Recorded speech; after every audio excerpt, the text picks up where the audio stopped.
Muy buenos días, hermanos. Es un gusto estar de nuevo acá con ustedes. Seguimos en la modalidad de a distancia.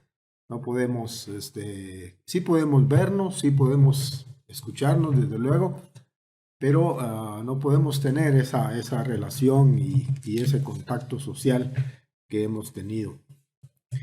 De todas maneras, ya entrando en materia de lo que quiero compartir con ustedes esta mañana, es un hecho que los seres vivos necesitamos de varios elementos para poder vivir.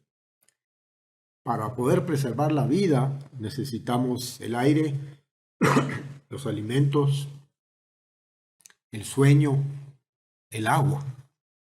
Y cuando en nuestro cuerpo falta uno de estos elementos, por ejemplo, cuando nos falta el agua, experimentamos la sed,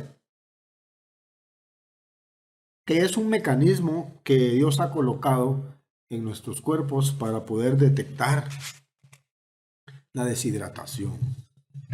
El cuerpo humano está compuesto de un 60-70% de agua. Incluso nuestra sangre, ese líquido vital que recorre nuestras venas, tiene un 80% de agua. Y en este fluido es donde se encuentran los elementos que nos sirven para vivir en la sangre, las plaquetas, los glóbulos rojos, los glóbulos blancos, en fin. Incluso nuestros ojos necesitan cierto grado de humedad. No pueden estar resecos porque entonces no tendríamos una visión óptima. Y al igual que el oxígeno, entonces el agua es indispensable para mantener la vida. Se ha dicho que si se pierde un poco más de 20% de este líquido vital, podemos morir. En la Biblia encontramos muchos relatos, algunas comparaciones y algunas lecciones importantes en relación a este vital líquido.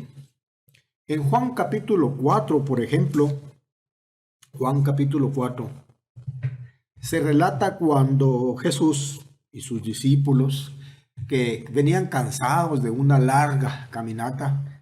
Sabemos que Jesús caminaba largas distancias en esta región para predicar el Evangelio. Entonces él y sus discípulos llegaron al pozo de Jacob en la ciudad de Sicar.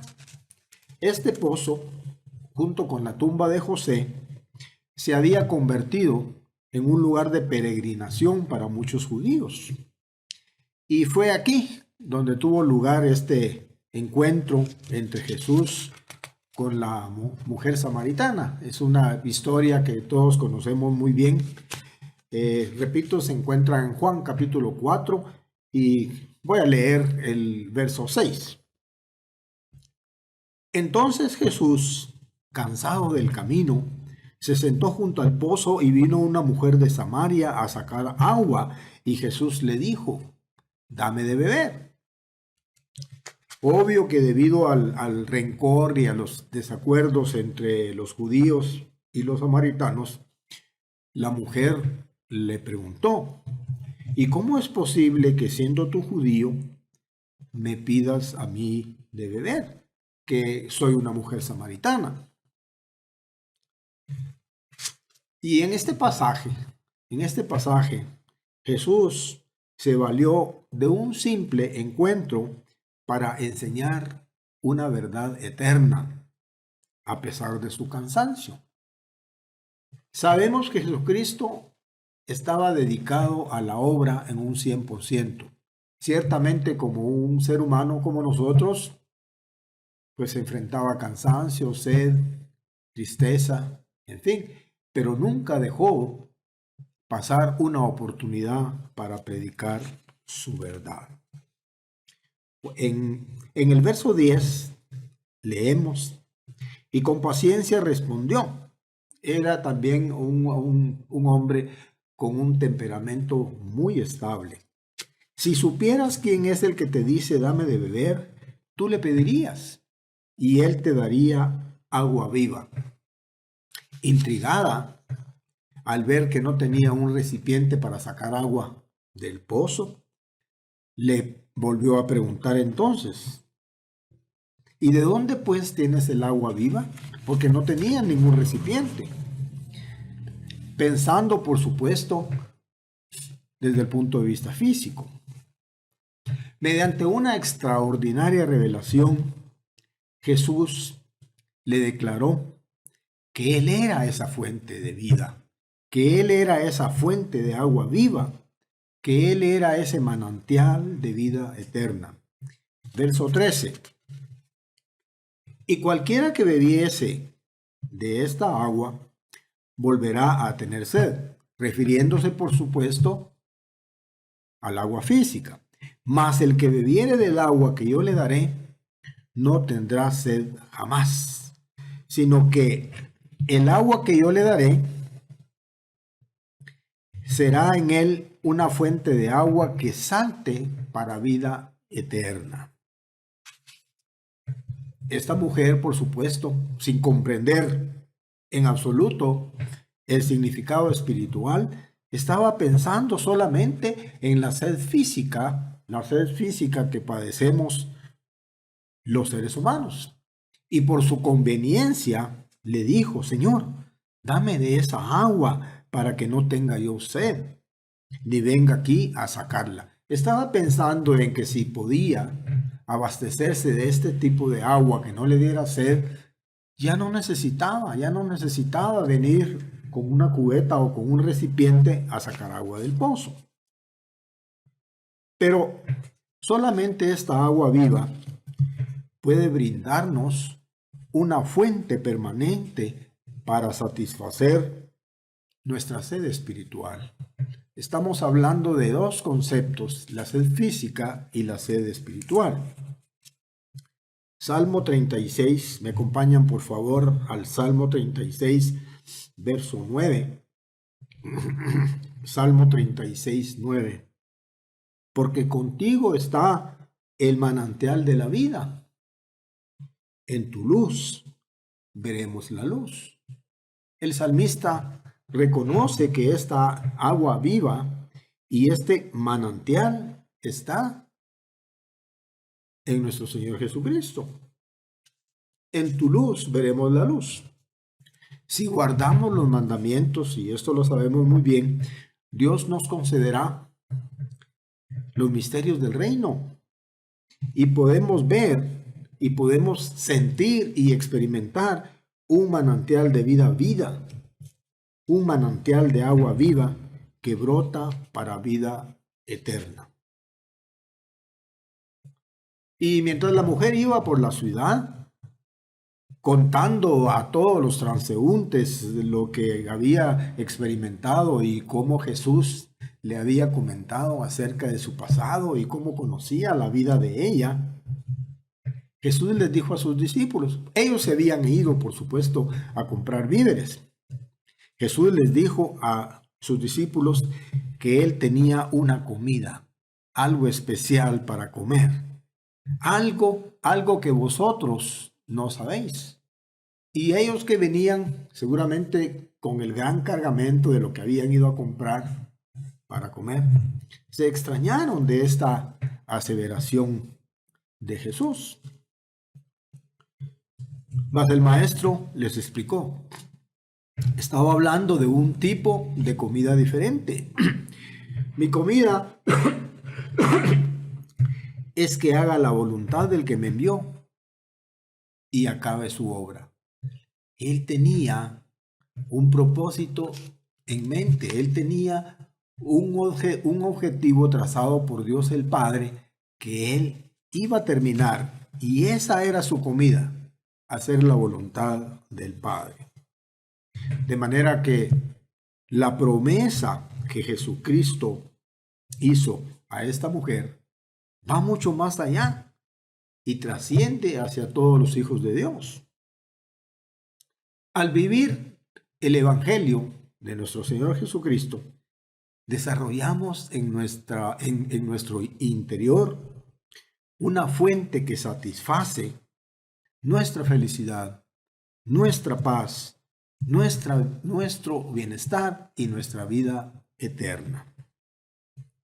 La mujer le contestó que ella sabía que el Mesías habría de venir.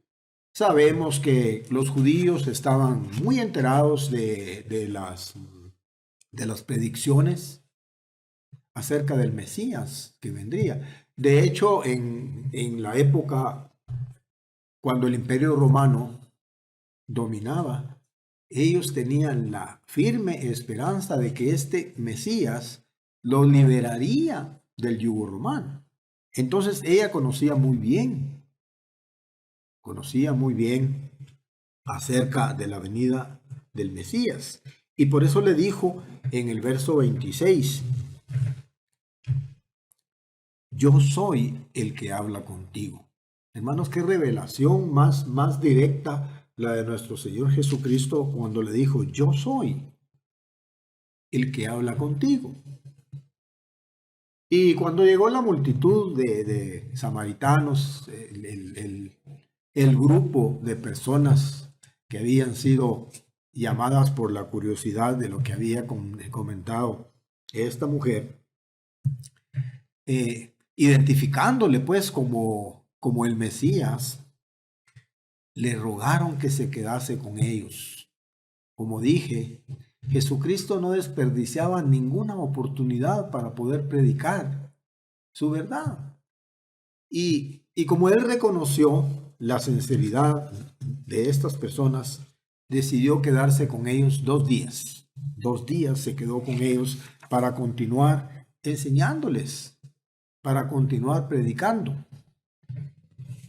Las escrituras afirman que muchos creyeron sus enseñanzas.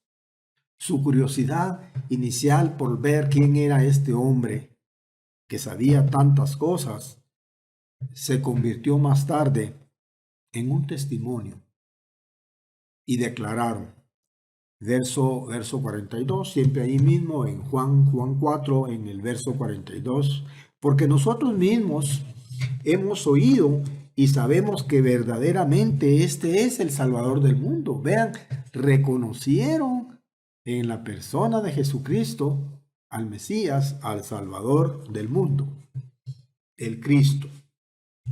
Dios proporcionó el agua viva para satisfacer la sed de aquellos cuya vida estaba reseca, pero que tenían ansias y que tenían sed de la verdad espiritual. De manera que, así como este pozo de Jacob, también hoy Jesucristo es nuestra fuente de agua viva, que apagará la sed de aquellos que sufren, de aquellos que le buscan, pero no una sed física, sino que una sed espiritual. Las palabras del Señor para el antiguo Israel, pronunciadas por el profeta Jeremías, describen la condición en nuestros días. Jeremías, uno de los profetas mayores, siempre decía y reconocía cuáles eran las faltas del pueblo, en qué estaban equivocados y qué deberían enmendar. De manera que en el capítulo 2 de Jeremías, verso 13, reconoció 2 problemas que tenía la sociedad de esa época, que también, por supuesto, se aplica a nuestro tiempo. Y dijo, Jeremías 2:13, porque 2 males ha hecho mi pueblo. Me dejaron a mí, fuente de agua viva, el primer problema, y cavaron para sí cisternas rotas que no retienen el agua. Cuando este conocimiento no llega a un lugar en donde puede permanecer, simplemente se filtra y se pierde. Son estas cisternas rotas de que habla la Escritura. Veamos qué otras lecciones aprendemos acerca de este vital líquido, del agua. y su relación espiritual. Número 1. El agua es esencial para la vida. Como dije en un principio, el agua es esencial para la vida. Y esto lo reconocemos y lo sabemos porque cuando dejamos de beber agua por un tiempo, inmediatamente aparece nuestra sed física, nuestro cansancio. Isaías capítulo 35, leyendo también ahora a otro profeta mayor, Isaías 35, empezando en el verso 1 y 2. La profecía dice: se alegrará el desierto y la soledad, el yermo se gozará y florecerá como la rosa, florecerá profusamente y también se alegrará y cantará con júbilo, la gloria del Líbano le será dada. La hermosura del Carmelo y de Sarón, regiones que se caracterizaban por una vegetación espesa, no eran zonas desérticas. Ellos verán la gloria del Eterno, la hermosura del Dios nuestro. Vemos claramente la relación que tiene la vida con el agua, especialmente en situaciones desérticas. Verso 6. Y aquí continúa la profecía. Verso 6. Entonces el cojo saltará como un ciervo y cantará la lengua del mudo, porque aguas serán cavadas en el desierto. Algo que para los seres humanos posiblemente sea imposible o difícil de creer es que en un desierto se pueda encontrar suficiente agua. Cuando vemos en las películas o en las fotografías aquellas dunas del desierto, no nos parece posible, no nos parece probable que ahí pueda haber un yacimiento de agua. Pero dice, porque aguas serán cavadas en el desierto y torrentes en la soledad. Sabemos que en algunas áreas del mundo, en algunas regiones, el agua cambia drásticamente la vida de las personas. En nuestro país, por ejemplo, tenemos la zona semidesértica, podríamos decir, en el oriente, que se denomina el corredor seco. Es muy difícil, muy difícil cosechar algo en esa región porque el agua es demasiado escasa. Las personas sufren por la fuente, por la falta del agua, y no solo las personas, sino que también los animales. No se pueden abrevar los animales, no pueden tomar agua. Y las cosechas, pues también, si no se pierden totalmente, padecen mucho y no producen de acuerdo a su potencial. La desertificación avanza por el mundo. Sin el agua, la vida de los animales y las cosechas están en riesgo. El Espíritu Santo actúa como un elemento de vida, de la misma forma que lo hace el agua. Y esta es la primera comparación. El agua es vida y también el Espíritu es vida. Porque físicamente sin el agua moriremos. No podemos vivir muchos días y mucho tiempo sin el agua. Sin el alimento posiblemente podríamos vivir un tiempo, pero sin agua es prácticamente imposible que el ser humano pueda mantener su vida. Número 2. El agua revive lo que parece haber muerto. Es posible que usted haya tenido la experiencia en el jardín de su casa cuando usted se le olvida, por ejemplo, un día o un par de días regar y vemos cómo las plantas empiezan a marchitarse, las hojas se ponen flácidas y vemos que la planta está sufriendo, se ve que empieza a marchitarse.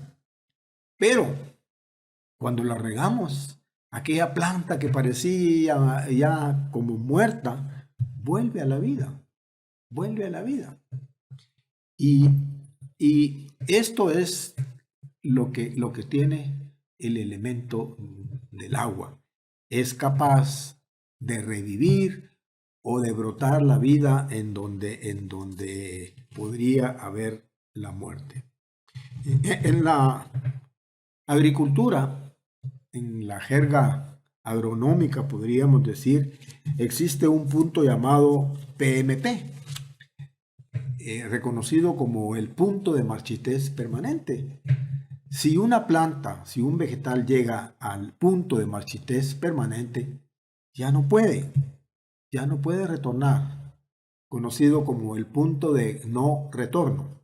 Si una planta no ha llegado al PMP, todavía podría recuperarse, con esfuerzo, pero podría recuperarse. Pero si ya pasó ese umbral, ya no se recupera y las plantas mueren. Job, vamos al libro de Job, tiene ahí también algunas reflexiones para nosotros. Job capítulo 14, empezando en el verso 7. Porque si el árbol fuere cortado, aún queda de él esperanza, retoñará aún, y sus renuevos no faltarán. Si se envejeciere en la tierra su raíz, y su tronco fuere muerto en el polvo, al percibir el agua, reverdecerá y hará copa como una planta nueva. Es realmente difícil de comprender cómo un vegetal, un árbol marchito que se está muriendo, pueda recuperarse y pueda producir o pueda ver una copa, pueda desarrollar una copa muy grande de un árbol, como que fuese una planta nueva. Romanos capítulo 8, vamos a la epístola a los romanos. El apóstol Pablo nos explica y dice, y si el espíritu de aquel que levantó de los muertos a Jesús mora en vosotros, el que levantó de los muertos a Cristo Jesús vivificará también vuestros cuerpos mortales, por su espíritu que mora en vosotros. Si las personas tienen en su interior, en su mente, en su vida, el Espíritu de Dios, el Espíritu Santo, podrán reverdecer, podrán volver de nuevo a la vida. Continúa en el verso 13 de ahí mismo, capítulo 8. Porque si vivís conforme la carne, moriréis. Ahí hay una sentencia bien específica. Si vivimos conforme la carne, moriremos. Mas si por el Espíritu hacéis morir las obras de la carne, viviréis. El contraste entre lo físico y lo espiritual. Romanos 8:14. Porque todos los que son guiados por el Espíritu de Dios, estos son hijos de Dios. Es la definición más específica de lo que es un verdadero cristiano. Los que son guiados por el Espíritu de Dios son hijos de Dios. ¿Y qué tan importante es el Espíritu? Bueno, cuando morimos, Dios lo llama dormir, como un sueño. Cuando morimos, Dios lo menciona en su palabra que es como que tuviésemos un sueño profundo. Entramos en ese estado. No podemos volver a la vida física, pero con el Espíritu de Dios podemos resucitar y tener vida eterna. Todas las personas que han fallecido y que se encuentran en los sepulcros, independientemente de cuánto tiempo lleven ahí, podrán resucitar a la vida física. El Espíritu Santo nos da entonces una vida verdadera. Cuando nos bautizamos, tenemos acceso a ese Espíritu. Es una gran bendición que Dios nos otorga cuando algunas personas se convierten a su camino de vida. ¿Y qué más nos revela Dios a través de esta analogía que hace con el agua? En la Biblia, como dije, hay muchas analogías y muchas comparaciones con el vital líquido. Bueno, número 3. Un área seca. En un área seca, el agua debe buscarse con más afán. Ser un verdadero cristiano no es fácil, como algunas personas podrían creer. La vida de un cristiano es una vida de lucha. Si no buscamos el agua diariamente, moriremos. Igualmente, si no buscamos el Espíritu de Dios todos los días, tenemos el riesgo de morir espiritualmente. Por eso es que decía nuestro Señor Jesucristo que la verdadera comida es hacer la obra del que le envió. Y el agua espiritual del Espíritu Santo es la que nos da la posibilidad de vivir eternamente. En el libro de Génesis, en el principio de la Biblia, leemos lo que podría considerarse como la primera batalla por el agua. El agua es tan necesaria y tan valiosa que aún en la actualidad las personas pelean por el agua. Pelean porque una de sus parcelas tenga el agua que necesitan. Génesis capítulo 26, empezando en el verso 17, narra la historia de cómo Isaac se fue a una nueva región y dice, e Isaac se fue de allí y acampó en el valle de Gerar y habitó ahí, acampó y ahí decidió hacer su morada. Verso 18. Y volvió a abrir los pozos de agua que habían abierto en los días de Abraham su padre. Abraham había abierto unos pozos en esa región, pero los habían cerrado. Los filisteos los habían tapado. Habían cegado luego de la muerte del padre de la fe. Verso 19. Pero cuando los siervos de Isaac cavaron en el valle y hallaron ahí un pozo de aguas vivas, los pastores de Gerar riñeron con los pastores de Isaac. O sea, el agua fue un motivo para un desacuerdo entre ellos, para una lucha entre ellos. Y ellos dijeron, cada grupo dijo, no, esta agua es nuestra, esta agua nos pertenece. Y por eso llamaron al pozo Esek, porque había existido un altercado con él. Y se apartó de allí y abrió otro pozo, y no riñeron sobre él. Y lo llamó Rehobot. Rehobot porque significa el Eterno nos ha prosperado y fructificaremos en esta tierra.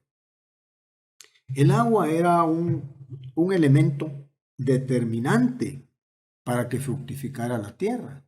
Es posible que en estos pozos Abraham haya tenido por inspiración divina la idea de utilizar no solamente el agua de lluvia, sino que el agua que se encontraba en el subsuelo. De ahí prácticamente nace el principio de sacar el agua subterránea para poder irrigar.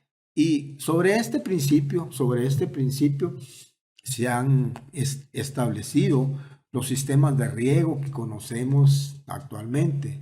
el riego que se llama por gravedad, que de un río se derivan las aguas hacia una parcela, el riego por aspersión, que se pone unos aspersores que tiran el agua un poco más, y a los israelitas que debido a la escasez de agua en el desierto, que han inventado lo que se conoce como el riego por goteo, aprovechando cada gota de este líquido vital. El agua, repito, es indispensable. Por esa razón se busca y se trata de conservar. Al sacar el agua, por eso es que las comunidades antiguas pensaron en almacenar el agua en cisternas o en charcas, y en regiones en donde hay muy poca precipitación se forman unas charcas y ahí se acumula y se puede almacenar el agua de lluvia. El agua de lluvia, que es tan abundante, se puede almacenar en estos reservorios. Algunos de estos reservorios se recubren con plástico en el fondo para que el agua no se infiltre. Y ahí, así es como se junta. Veamos en el Salmo 63 el concepto de la importancia del agua y esa comparación que hace el salmista. Salmo 63, verso 1. Este salmo expresa el gozo de la comunicación con Dios cuando se encontraban en el desierto de Judá. Y dice: Dios mío, eres tú. De madrugada te buscaré. Mi alma tiene sed de ti. Mi alma te anhela en tierra seca y árida donde no hay agua. Con ese impulso y con esa necesidad de una tierra árida, de una tierra desértica, de esa misma manera buscaba el salmista la protección de Dios. David vivía en un desierto, y esta analogía representa también el hecho cuando él menciona y dice: mi alma tiene sed. Pero está hablando de la sed espiritual, porque dice: mi alma tiene sed del Espíritu de Dios. Pero con esta necesidad, con esa premura, con esa ansiedad, buscaba el Espíritu de Dios. De la misma forma, nosotros lo necesitamos hoy en día en un mundo sediento de la palabra de Dios. Se podría decir que las sociedades actuales son un desierto espiritual.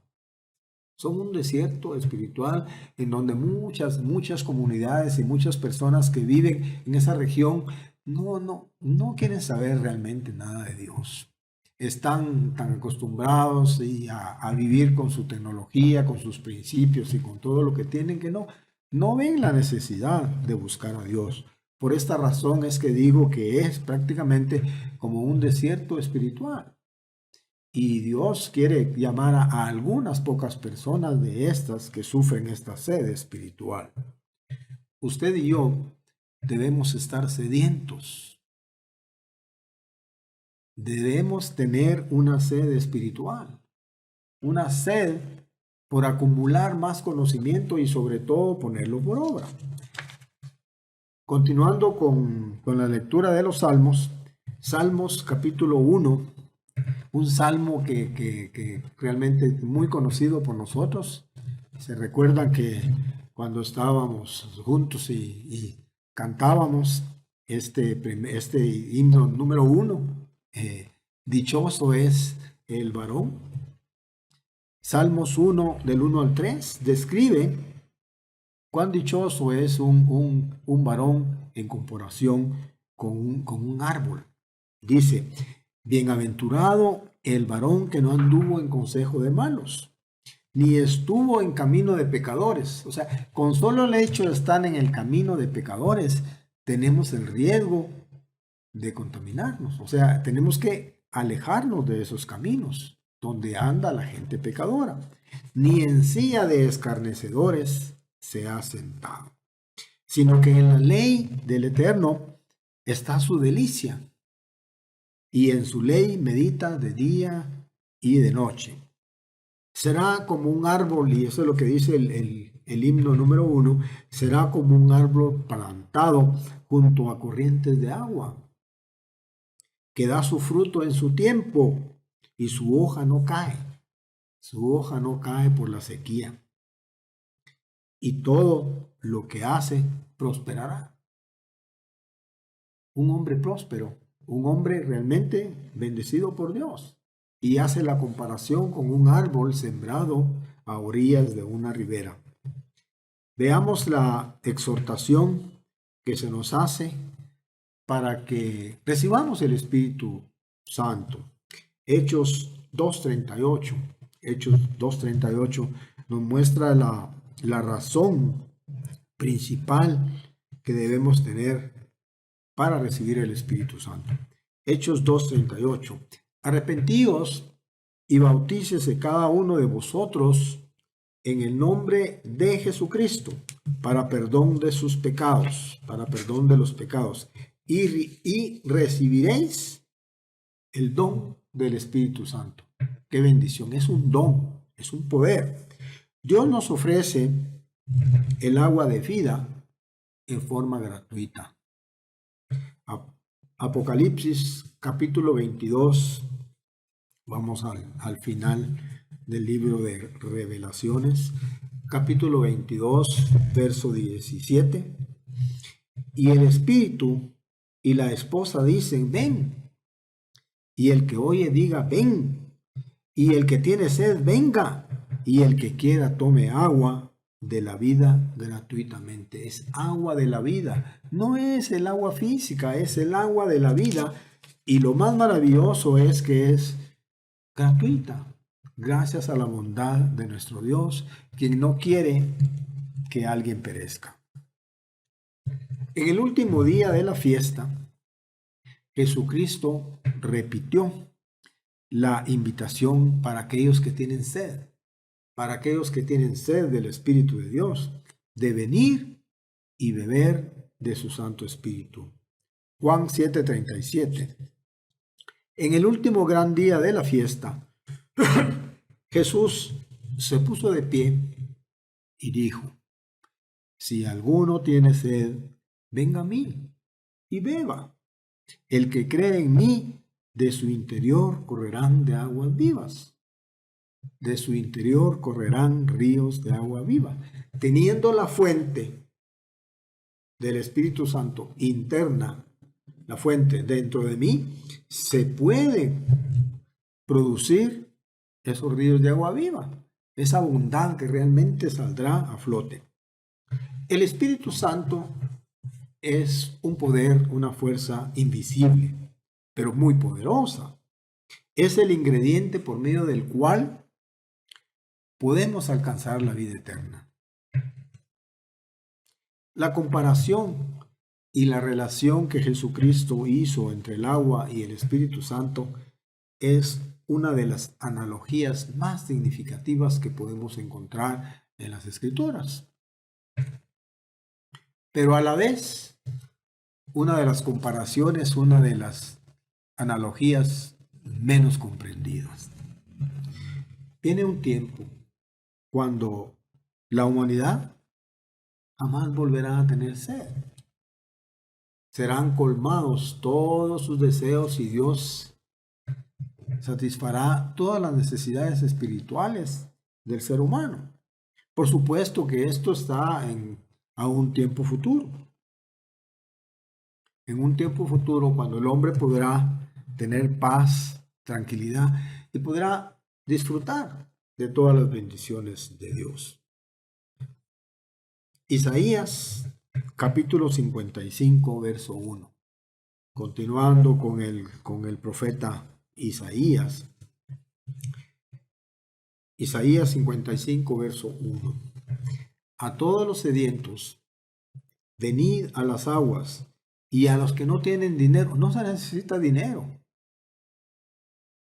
Y a los que no tienen dinero, venid, comprad y comed.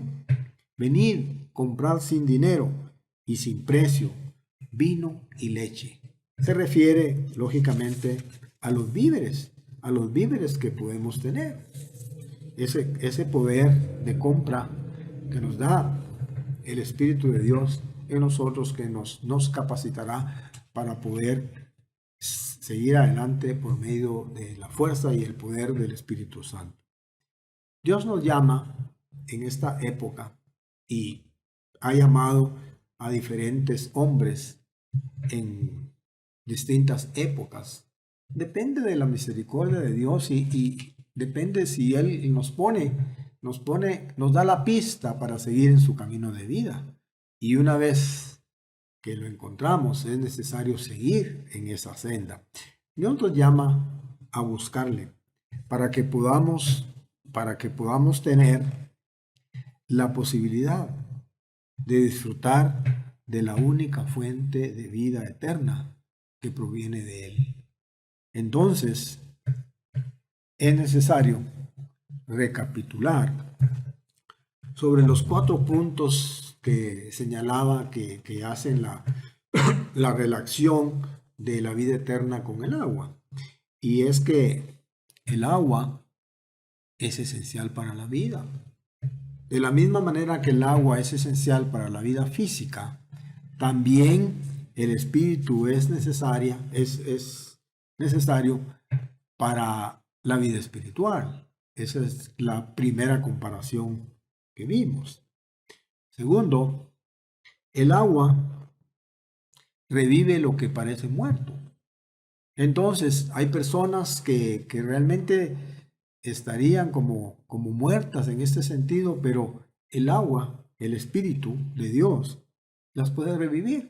Y esa es la gran promesa que Dios ha hecho para los mortales, que si tenemos el Espíritu de Él dentro de nosotros, tenemos el potencial de poder volver a una vida eterna.